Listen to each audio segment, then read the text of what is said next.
Parker Gates, at 15 years old, was building crystal radios, which he dreamed up, I guess, on his own. And with his mom and his dad, in 1922, formed the Gates Radio and Supply Company. The war was over. Johnny came marching home, and boy, did he have ideas about the future. The power of radio to entertain and inform was clear. The owners of Quincy newspapers knew it, and they knew native son Parker Gates. My dad, in 1947, got us the permit to develop the first FM station in our market. Parker Gates, being in that business, was a great mentor for us, and as a matter of fact, we used his equipment and his expertise to help us as we got into the FM business. Gates was an inventor and entrepreneur who had already been building everything from turntables to transmitters for the war effort. The marriage between the two came easy, and all but overnight, Quincy Broadcasting was created, and it was music. 1947, what later became WGEM-FM, hit the airwaves for the first time. Then, months later, Quincy Broadcasting, with Gates as one of its shareholders and directors, bought fledgling WGEM-AM. That transmitter that Gates built for WGEM-AM, you know what? It still functions to this day. This transmitter that we're on now is the auxiliary to the auxiliary. Our company actually purchased the 40-acre site and conveyed it to them, and that kept the plant in Quincy. I guess it's fair to say that we're really proud that Parker's company is still in our hometown in Quincy, Illinois. Gates hadn't broken into TV technology when WGEM television debuted, but it was a Gates transmitter that took WGEM TV to full-time living color. On NBC. We bought the first television transmitter that company made, the very first one. That was in '69. In 1974, the Quincy Broadcasting Gates marriage began to grow into a full-blown family. Quincy bought more stations in the Midwest. The very first color studio cameras with Gates stamped on the side debuted in Quincy and then across the Quincy station group. Meanwhile, through the 70s and into the 80s with radio in its heyday, Quincy did the beta test for the Gates radio automation systems.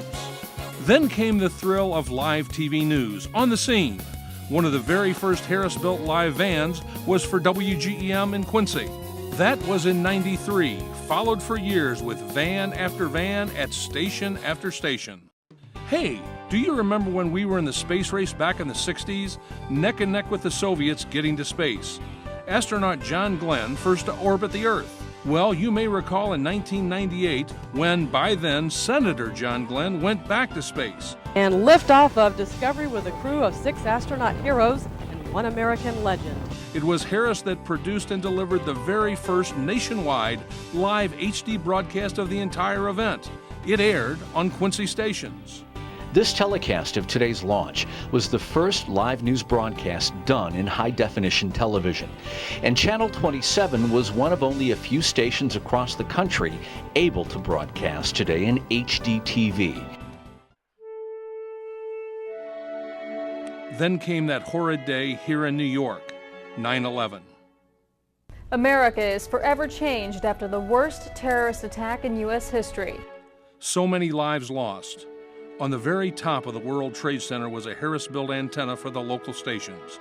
A piece of it is now a memorial in Quincy so that none of us forget. Later that year, Quincy Broadcasting chose the OSI traffic system. Partnering with Harris, we helped grow it into a system capable of driving centralized traffic and billing for an entire group of stations and networks. Not only do we use it that way to this day, groups of all market sizes regularly come to Quincy to learn how it's done. It's important to us to have a great working relationship with our software vendor. That includes having input and direction as the product grows.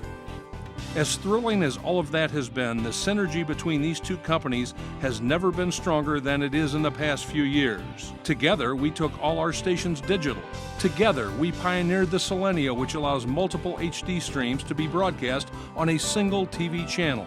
Having those local ties with the Selenia product not only led to innovations for our company, but for the entire industry.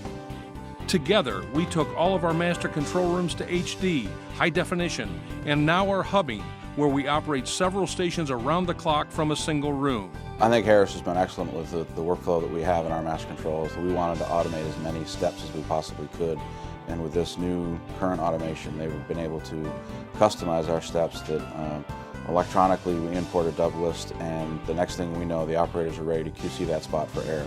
And the future, so bright, we'll have to wear shades. It's been a great Quincy partnership for nearly 70 years. We want it to continue for another 70. Ralph?